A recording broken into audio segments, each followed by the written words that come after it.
Akuluakulu nkhani imene tabwera nayo pano ndi nkhani ya Baba Stephen Malonda. Iyetu akuti boma lachedwetsa ndalama zachani za CDF. Nde mukunena kwake ku parliament kumeneko mukunena kwake. Akuti olobakha mukapita naye pansika. Awapezeka zoti chani? Akudzichotsera yekha mtengo. Mukafika pamene pajapa anthu abwera bakha mukupanga ndalama zingati? Inu muyankha, bakha 10,000. Mungomuva bakha yekha. Half. Komano tisachite kuyikomeza kwambiri. Tatiye ndione ndika video aka kenako tili. Bakha mukapita naye pansika. Mukati abakha kuti mtengo ndi bwanji? 10,000. Umachipeza chibakha chuchosera chokha kuti half. Ndiye kuti apa chimene chachitika ndi constituency imodzi ndi half zimene zachitika pano. Kuti kuli zambiri zimene zimayenera zitachitika koma ndizomvetsa chisoni. Popeza unena kuti zikhale zikutheka hayi tidikirire tione koma miyezi itatu yapita.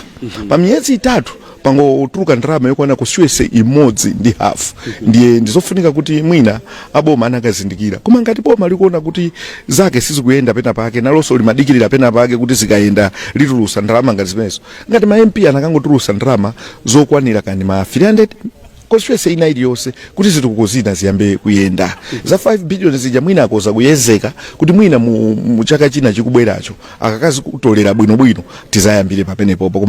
Mmene taonera nka video kamenewo ndizakuti uyo ndi Baba Stephen Malonda.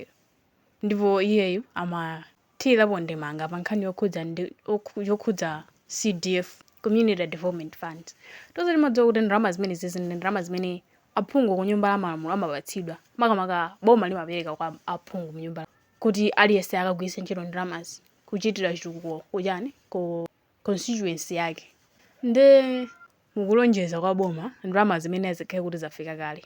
Mmene tamva mu video kalutsa miyezi itatu mpaka pano ndalama sizinaperekedwe mu constituency zimene zikupangisa zoti anthu aziona ngati kuti zikupangisa kuti anthu azinena kuti ndalamazi zikuchedwetsa kuti chitukuko chiyambe ma constituency osiyana. Malo mwake wangonena zoti iye boma linalonjeza kuti ipeka 5 billion constituency ina iliyonse.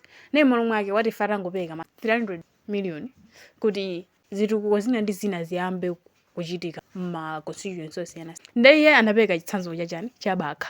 Ali bakha akapita pansika paja. Anthu amapezeka zoti afunsa kuti bakha ndalama zingati mugulitsa ndalama zingati. Aya ani akabakha amayankha zoti bakha 10,000. Koma zimapezeka zoti bakha uja yekha amamba nokuziyosera ungova half. Ona bakha wapezeka zoti wamba kudzitsitsa yekha mtengo. Zisho zoti iyeyo ponena chitsanzo cha bakha akusonyeza kuti bakha ali ndi boma lathuli. Ndalonjeza 5 billion koma chotsatira chake njakuti ndalama zimene zatulutsidwa kuti anthu akagwiritse ntchito ngati za CDF zangotulutsidwa za constituency imodzi. Zisho zoti ma constituency nawonse sanalandire ndalama zitukuko zinayambe ma constituency nawonse. Zisho zoti pali kuthekera poti zitenga nthawi ndithu kuti zitukuko ziyambe sinanga ndalama sizinabwere kuboma. Pamene pandiye pamapeto pa nkhani yathu. Osewera kupanga subscribe kuti nkhani ngati zizikupezani. Kufika nthawi imene ndikuweseni nkhani ina mwakomanosi.